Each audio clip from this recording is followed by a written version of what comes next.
एक संत अपने उपदेश में शिष्यों से बार बार कहता था, कण कण में भगवान हैं। संसार में ऐसी कोई वस्तु और स्थान नहीं है जहां भगवान न हो। प्रत्येक वस्तु को भगवान मानकर उसे नमन करना चाहिए। यही उनकी शिक्षा का निचोड़ था। कहानी शुरू करने से पहले हमारे चैनल को प्लीज़ सब्सक्राइब एंड लाइक अवश्य करें ताकि हमें मोटिवेशन मिलता रहे और आपके लिए नया नया कहानी लाता रहूं। कहानी शुरू करते हैं। एक संत अपने उपदेश में शिष्यों से बार बार कहता था, कण कण में भगवान हैं। संसार में ऐसी कोई वस्तु और स्थान नहीं है जहां भगवान न हो। प्रत्येक वस्तु को भगवान मानकर उसे नमन करना चाहिए।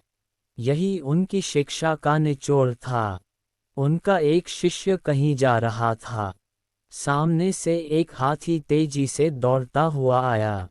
महावत लगातार चिल्लाए जा रहा था, हट जाओ, हट जाओ, हाथी पागल हो गया है। शिष्य को गुरु का कथन याद आया। वह वहीं खड़ा रहा, ये सोचकर कि मेरी तरह हाथी में भी भगवान का वास है। भगवान को भगवान से कैसा डर। वह रास्ते के बीच में ही डटा रहा। ये देखकर महावत क्रोध से चिल्लाया, हट जाओ, क्यों मरने पर तुले हो। पर शिष्य अपनी जगह से एक अंगुल भी इधर उधर नहीं हुआ। पागल हाथी ने उसे सूंड में लपेटा और घुमाकर फेंक दिया। बेचारा घायल शिष्य वहीं पड़ा कराहता रहा, पर उसे अधिक पीड़ा इस बात की थी कि भगवान ने भगवान को मारा। उसके सहपाठी उसे उठाकर आश्रम में ले गए। उसने गुरु से कहा, आप तो कहते हैं कि प्रत्येक वस्तु में भगवान हैं। देखो, हाथी ने मेरी कैसी दुर्गति की है।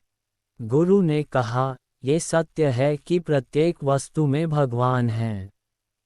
निश्चय ही हाथी में भी भगवान का वास है, परंतु महावत में भी तो भगवान हैं। तुम उसकी चेतावनी सुनकर मार्ग से हट क्यों नहीं गए। गुरु की बात सुनकर शिष्य को अपनी भूल का एहसास हुआ।